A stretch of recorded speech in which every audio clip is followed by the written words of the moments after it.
इस गैलुसेक्स law of combining volume पे NCERT में एक क्वेश्चन दिया है, वो हम करते हैं। क्या है question? If 10 volumes of hydrogen gas reacts with 5 volumes of dioxygen gas, मतलब क्या? 10 वी कोई भी वॉल्यूम हो सकता है, कोई भी हो सकता, मतलब एक्स कुछ भी, वी कैन बी 10 20 कुछ भी हो सकता है। सो 10 volume reacts with 5 volume of oxygen, how many volumes of water vapour would be produced? Water vapour कितना बनेगा? तो रिएक्शन क्या होती है हमारे पास? 2 times H2 plus O2 gives 2 times water. तो ये बैलेंस्ड केमिकल इक्वेशन है। ये क्या बताती है कि इनके कॉम्बिनेशन की रेशो क्या है? 2:1:2। समझ में आई बात है? तो यहाँ मैं लिख देता हूँ साइड में 2H2 प्लस O2 2H2O, सारे गैसेज हैं। T=0 पे जब रिएक्शन स्टार्ट नहीं हुई अभी, तो इसका बोल रखा है कि 10 वॉल्यूम है, इसका कितना है? 5 वॉल्यूम है।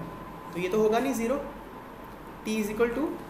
T=इन्फिनिटी पे जब रिएक्शन ख़त्म हो जाएगी तो ये ख़त्म हो जाएगा 0, ये ख़त्म हो जाएगा, ये कितना बनेगा बताओ? 10V बनेगा। क्यों? क्योंकि ये 2:1:2 में है।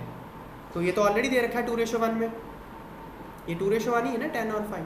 तो ये कितना बनेगा? 2, मतलब जितना ये है उतना ही, या कह लो जितना ये है उससे डबल, तो 5 से डबल 10, या फिर कह लो 10 के इक्वल 10। सिंपल सी बात है ये तो। इसको बोलते हैं stoichiometric coefficients. 2, 1 and 2 are called stoichiometric coefficients. 2 is stoichiometric coefficient of hydrogen, 1 is stoichiometric coefficient of oxygen, 2 is stoichiometric coefficient of water। तो इसको बोलते हैं stoichiometric coefficients।